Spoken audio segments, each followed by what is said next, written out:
Hello, welcome back dans Kitos, le podcast d'une meuf de 26 ans, maman de 2 enfants. Il y a un truc, wesh, il y avait un truc sur mon objectif. On se retrouve dans un nouveau cadre, encore une fois. Pour ceux qui me regardent pendant que vous m'écoutez, vous le verrez. J'avoue, là, il fait un peu chaud, mais flemme de montrer on débardeur. Aujourd'hui, on revient avec un pod assez triste. Je vais fermer la porte de la chambre de ma mère, en fait, parce que j'ai pas besoin d'entendre ce qu'elle écoute. Aujourd'hui, pod sur le sujet de ma relation avec mon père. Donc, on va rentrer dans le vif du sujet. Mon papa, c'est toute ma vie. C'était toute ma vie et ça restera toute ma vie. Malgré le fait qu'on ait eu des différents niveaux d'éducation, etc., mon père, ça a toujours été quelqu'un que j'ai admiré, que j'ai aimé. Vous savez très bien, syndrome d'Oedipe, la fille avec son père, le fils avec sa mère, enfin bref. Voilà quoi. Mon père, il m'a toujours marqué. Il a toujours été un moteur en fait dans ma vie. Il a toujours été quelqu'un que je voulais rendre heureux. Donc ouais non, mon papa c'était mon papa quoi. Mon papa c'était mon gars. Malgré le fait que du coup il y a eu des violences, c'est quand même quelqu'un vers qui je suis retournée parce que c'était quelqu'un qui avait quand même une image qui représentait quelque chose de fort pour moi et qui représentait quand même la sécurité plus tard en grandissant, même si plus jeune, c'est pas ce qu'il représentait. Et ouais, non, mon papa, c'était mon rock, comme les gens aiment bien dire. Ouais, donc c'était mon gars. C'était mon gars, la compote. Souvent, on aime à dire j'aimerais avoir un mari comme mon père, une femme comme ma mère. Moi, mon père passe sur tous les aspects, mais mon père, c'était mon père, quoi. C'était mon papa d'amour. Du coup, relation assez conflictuelle quand j'étais plus petite, plus grande, un peu moins conflictuelle, mais beaucoup moins conflictuelle. J'ai eu le temps d'avoir des discussions assez sérieuses et posées sur certains sujets avec mon père que je ne pensais pas qu'ils seraient arrivés, parce que je ne pensais pas forcément en avoir l'occasion, l'opportunité. Et ouais, non, quelqu'un de très drôle, extrêmement drôle, hyper actif, mais en même temps quelqu'un de très posé, d'esprit. Et ouais, non, cœur sur mon ange gardien. Mon ange gardien parce qu'effectivement mon papa n'est plus là. En fait, j'aime pas trop qu'on voit mes aisselles. Je kiffe pas. Donc je vais remettre mon pull et je vais mourir sous 30 degrés dans la baraque. C'est ok. Alors, mon ange gardien, effectivement, parce que mon papa nous a quittés. Ça va faire 7 ans cette année.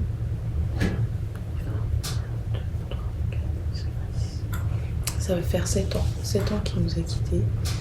De manière tragique, inattendue. Il a fait un accident de moto, voilà. Petit accident de moto, opération à l'hôpital, mais pas de réveil en salle de réveil, donc voilà. C'était le jour où je passais mes rattrapages pour le bac que je passais pour la 3e fois. Et la veille, en fait, J'avais déjà eu mon cousin qui m'avait informé que mon père avait fait un accident, qu'il devait se faire opérer. Donc bon, je vais dormir. Le lendemain, je sais que je passe mes rattrapages. Je suis pas du tout dans ça. Genre vraiment pas. Moi, je m'inquiète pour mon père. D'autant plus que bizarrement, la dernière fois où je l'ai eu au téléphone, j'avais eu 2 fois le même jour au téléphone. Chose qui n'arrivait jamais. Et j'ai eu le temps de lui dire je t'aime. Enfin, je lui ai dit je t'aime les 2 fois parce que je lui disais tout le temps avant de raccrocher. Et j'arrive au lycée pour passer les rattrapages. Et genre j'appelle pour savoir s'il s'est réveillé. Et on m'annonce qu'il s'est pas réveillé. Moi je fonds en larmes. Mais je pleure toutes les larmes de mon corps. J'ai l'examinateur qui m'appelle, qui dit Madame Lango, c'est à vous. Sauf que moi, il n'y a rien à faire. Je suis en train de pleurer en fait.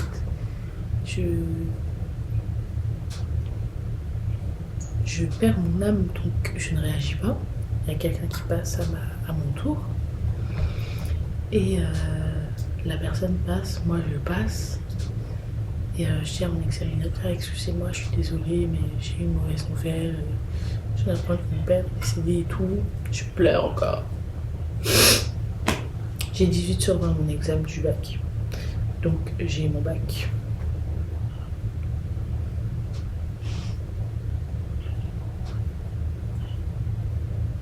Mais après avoir eu mon bac, il faut préparer mon départ pour aller enterrer mon père au pays.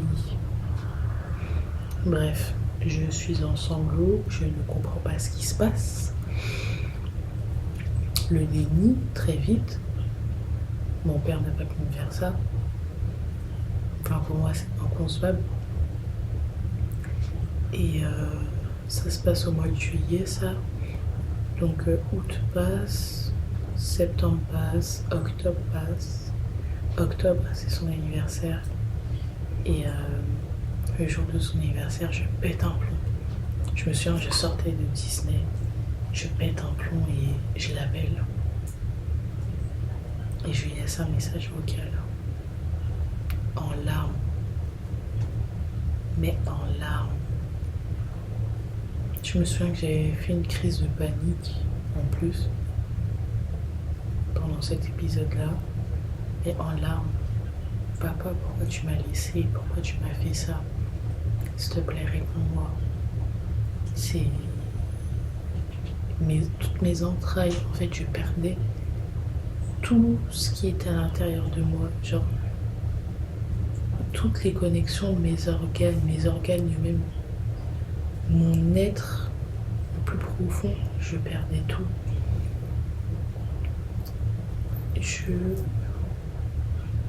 Pas mon papa, moi.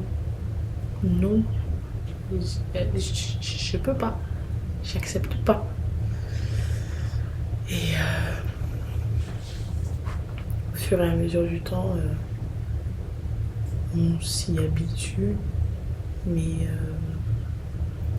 son départ, ça a été vraiment ce qui a donné un tournant à ma vie. Parce que chose très malsaine que j'ai faite, je m'en rendais pas compte sur l'instant. Période de deuil, j'ai été reparler à mon ex, le père de mes enfants, du coup, avant que ce soit le père de mes enfants. On s'est remis ensemble. Il m'a dit oui, t'es en deuil, un bébé, ça pourrait te faire du bien. Et hop, manipulation psychologique, on m'a fait un bébé en période de deuil. J'étais là aussi quand on l'a fait le bébé, mais j'étais pas en full capacité. La suite, on en parlera dans un autre chapitre, hein, voilà. Mais ouais, du coup, la perte de mon père, ça a été un gros tournant dans ma vie pour moi. Et je pense et je sais que cette relation que j'ai eue avec mon père, cet amour inconditionnel d'une fille pour son père et d'un père pour sa fille, ça a eu une incidence sur mon rapport aux relations plus tard intimes et aux relations tout court homme-femme. parce que j'ai grandi dans un foyer où ni mon père ni ma mère avaient peur de me dire je t'aime. Jusqu'à encore aujourd'hui, je dis je t'aime à ma mère, mes enfants, matin, midi et soir, je vous aime, bonne nuit, je vous aime, faites de beaux rêves, bonjour mon chéri, bonjour ma chérie, t'as bien dormi, maman t'aime. Enfin, j'ai aucun souci avec ça et j'ai grandi dans un foyer qui était tout pareil. Mais malgré ça, la manifestation de son amour pour moi, mon père, en prenant soin de moi, c'était me battre. En fait, me battre, c'était me montrer qu'il prenait soin de moi, qu'il avait une considération pour moi, qu'il faisait en sorte de s'occuper de moi, de mon éducation, que lui ça a été comme ça quand il était petit, donc pour moi ça devait être pareil. Donc c'était sa preuve d'amour, c'était son langage d'amour, entre gros guillemets. Donc j'ai associé l'amour d'un homme, ou du moins l'amour de mon père, à la souffrance. Et marrant ou pas, la relation avec le père de mes enfants, pas toujours, hein, mais ça a été une relation très toxique. Ça sort tout ça, une là. On répète des schémas. Même inconsciemment, on répète des schémas. Et c'est pour ça qu'au jour d'aujourd'hui, je mets un point d'honneur à ce que dans mes relations toxiques, dès le premier, ça sent le premier red flag. Out. Out, out, out, out. Et je m'en suis pas rendu compte au début. Hein. Vraiment pas, c'est en prenant du recul et en voyant l'engrenage, parce que c'était une relation toxique à plusieurs points, à plusieurs niveaux. Et il y avait beaucoup de manipulation mentale. Et c'est avec le recul que je me rends compte que cette manipulation mentale que j'ai subie, c'était peut-être un truc aussi que je subissais étant petite, mais c'était moins direct, c'était moins voulu. Par exemple, mon père ne faisait pas ça dans le sens de manipuler. Pour lui, ça a été comme ça. Quand il était petit, il a reproduit bêtement, entre guillemets. Sauf que là, le père de mes enfants, c'était dans un but précis. C'était dans un but de me garder auprès de lui, de me rabaisser, de savoir que je serais toujours là, de l'idolâtrer, entre guillemets, de le mettre sur un piédestal et me dire que sans lui, je pourrais jamais y arriver. Alors que 1 an et 4 mois après, je gère du feu de Dieu. Sans toi.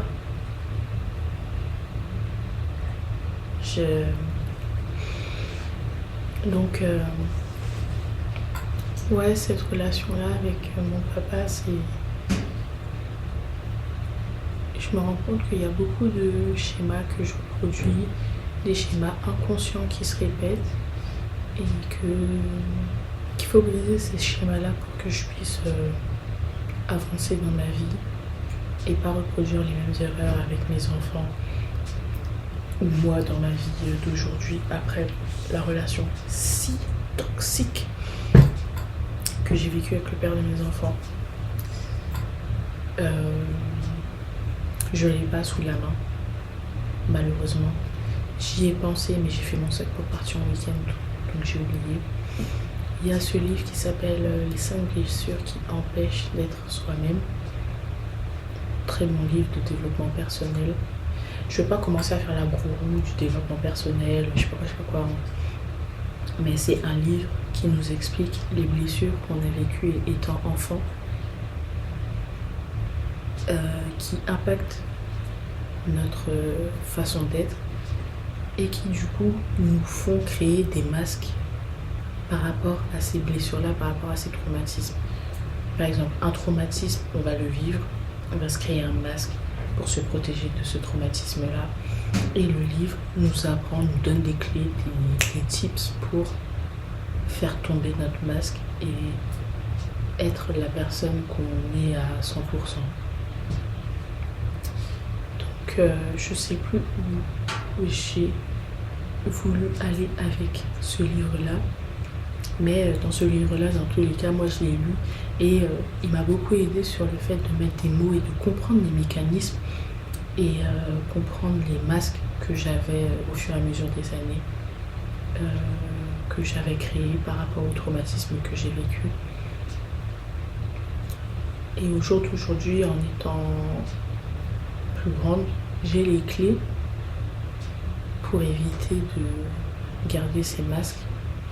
Mais en même temps, comme je le dis avec la solitude, ces masques-là, cette protection de mon cœur, cette protection de moi, je la trouve, malgré qu'elle soit inconsciente, enfin qu'elle soit consciemment inconsciente, je la trouve importante pour X raisons. Mais les connaître les clés, connaître les choses qui sont à faire pour éviter d'avoir ces masques-là, ça fait du bien et ça permet d'avancer et de se dire que on peut se laisser aller. On n'est pas obligé de tout le temps avoir sa carte devant soi, tu vois.